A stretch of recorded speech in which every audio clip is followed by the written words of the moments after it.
Murray, and it's a great pleasure to have been asked to join you this evening. I wanted to just mention a few things in the short time I have. First is just to mention this: I'm not Jewish myself. I happen to have not just some, but most of my best friends are Jews. But the reason I mention this is that all my adult life I've been surrounded by, or chosen to be surrounded by, Jews. And why should that be? In my secular moments, I'd say it's been luck or good fortune. In my more religious moments, I'd say it's a signal of God's grace, of the wild grace of God. Because for me, these friendships and what I've learned from them have been among the greatest blessings of my life. I've known Ashkenazi Jews and Sephardic Jews. I've known secular Jews, Orthodox Jews, ultra-Orthodox Jews, Chabadnik Jews, and even some Reform. All of these differences are of great importance to many of you and to all of the people who argue them. But they mattered not one jot to the terrorists who broke into Israel on Saturday. They didn't care whether they were killing secular Jews or religious Jews, voters for Likud or voters for Yesh Atid. They didn't care what the views were of the people they were killing, whether they were for or against recent judicial reforms in Israel, whether they were one of the few people who believe they don't know how to run the country, or whether they were one of the 8 million people who believe they do know how to run the country. All that the terrorists cared about was that their victims were Jews. That was it. They had to be Jews. I once asked Jonathan Sacks in private what he thought it meant to be a Jew, and he replied quite characteristically by quoting someone else. Specifically, he quoted his friend, the late great philosopher Isaiah Berlin.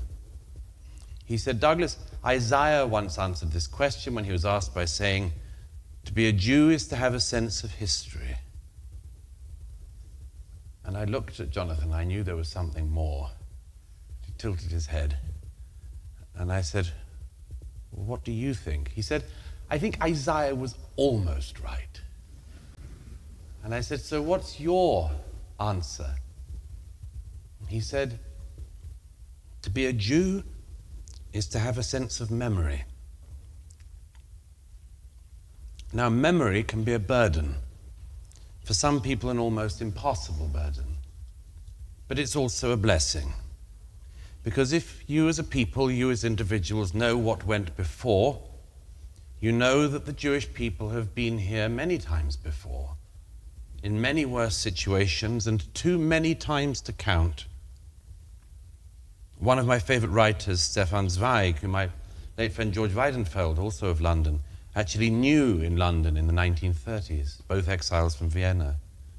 Stefan Zweig, in 1938, in one of his last letters to Joseph Roth, who was soon to die himself in Paris, said from England this in a letter, 1938. He said,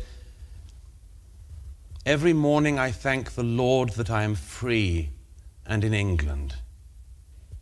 But I have an appetite for distant places again, and the desire to see the world in the round once more before it burns. Much as I adore Zweig, it seems imperative to me that we do not fall into the despondency or defeatism that Zweig expressed in that letter, however understandable it was. Because what we know, what he didn't know then, what we know now, is that the Jewish people have seen off every single one of their enemies for millennia.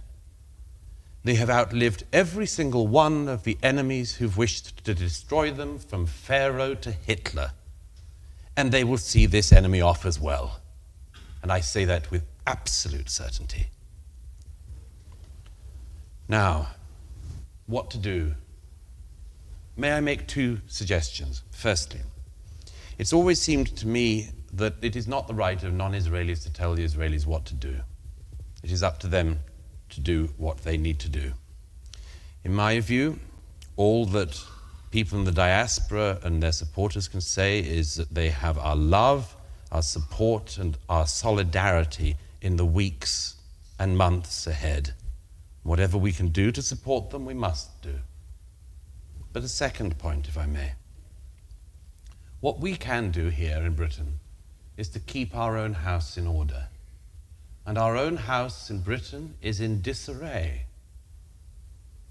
It is not acceptable, it should not be acceptable, that the Jewish community among all of the communities of this country, in this diverse country, should be the one community expected to accept with equanimity those who cheer on the murder of Jews and those who support the murder of Jews. It is not acceptable that the Jewish community should be the only community in this land that is expected to put up with murder and then being scorned for their fellow Jews being murdered.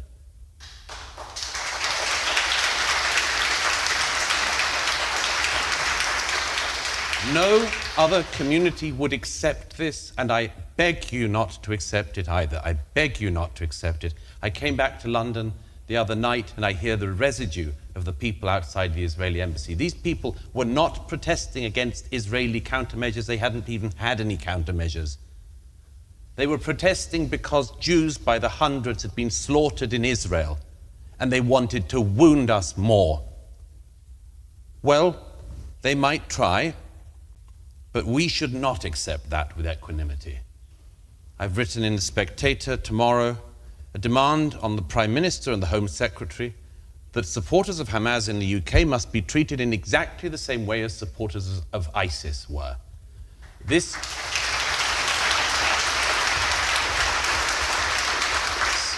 Some people thought that the claim that Hamas was ISIS was a rhetorical claim. We know since Saturday, if we didn't know before, it is not rhetoric, it is real. If you stand in Britain with a Hamas flag, you should not be allowed to be free in Britain. You should be arrested, have your citizenship withdrawn, your passport withdrawn. You should be deported, you should be sent to the Gaza and try your luck there. But you should not be given the right to insult and to taunt Jews after the death of Jews. It's intolerable and we should not tolerate it. Let me say one more thing, and it's the main thing I wanted to say to you tonight. That you're not alone.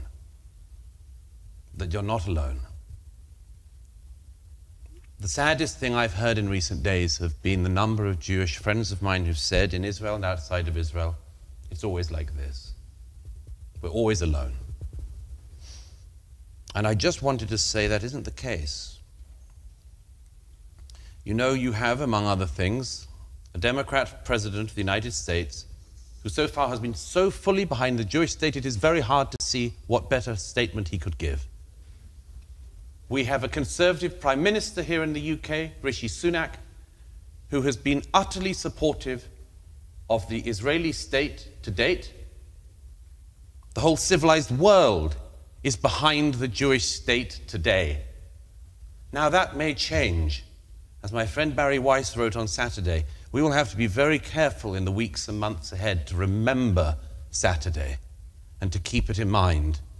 The BBC and others who can't even define a terrorist are already past this.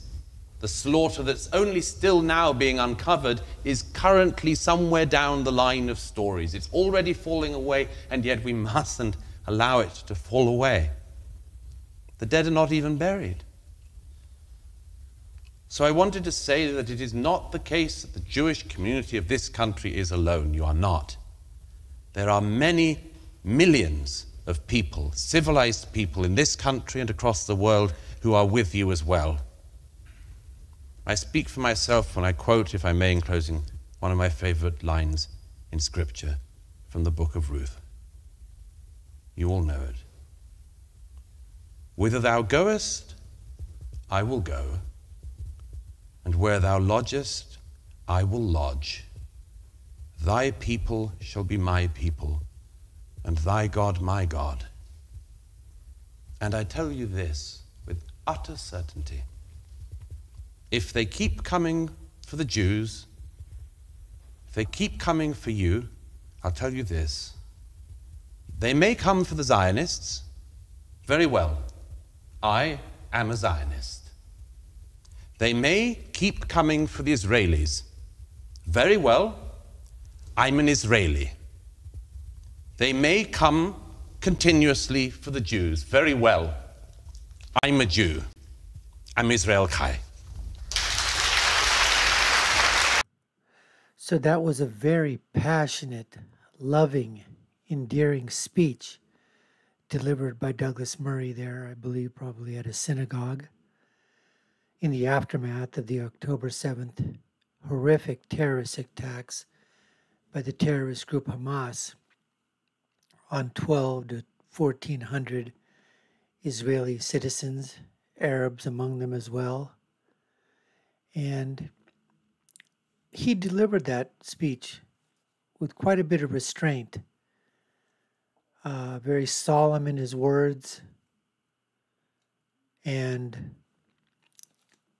I guess the part of the speech that's probably going to make the most noise and news was when he said that he wrote to the government, to the prime minister, basically saying that something needs to be done about people within the country of Great Britain who decide to use terroristic remarks, waving flags of the terrorist group Hamas, chanting threats,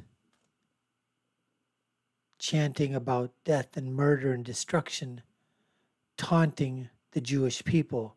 Now, I know they have laws in England, hate speech laws, which can take into effect. The problem is, from what we've heard, is that the police are not really going after these kinds of protests. They're not going after these pro-Palestinian protesters. And it's one thing to protest civilly. It's one thing to protest policy. It's one thing to protest that you're obviously angry with situation. But when you start crossing the line into, and then there's a fine line, but remember, there's a difference here between United States freedom of speech. We don't have hate speech laws here. They do in England. They do have Holocaust denial laws in Great Britain and Europe. So the question is, somebody wears a flag of Hamas. The question is, should you be allowed to wear that flag? Can you go about and jail that person? Can you revoke his British passport? Can you, expel him, kick him out of the country? I don't believe you're going to be able to do that. Now, I know you can ask for that, but then the question becomes, what happens when somebody, let's say from the EDL, puts on a flag that's anti-Muslim, let's say, or that's anti-gay, or anti-Hindu, or somebody else, or a Hindu person puts something on that would make someone who's a Sikh get upset. Now, I know the fact is that, the chanting, the name calling, the taunting, again, if it falls within the purview of the law, threatening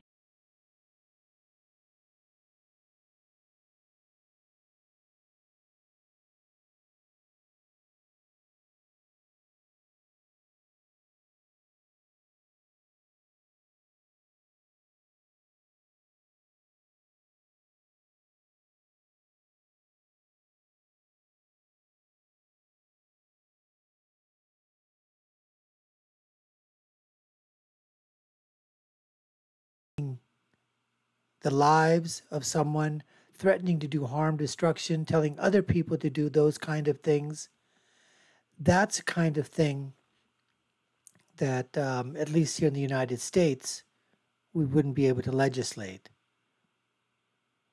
But as far as over in United Kingdom or in Great Britain, if that's something that can be done, you know, we'll see. But so far, as we've been hearing, the Metropolitan Police and others really are standing down when a lot of this is going on. The political correctness is unbelievable. And as Douglas rightly pointed out, those terrorists,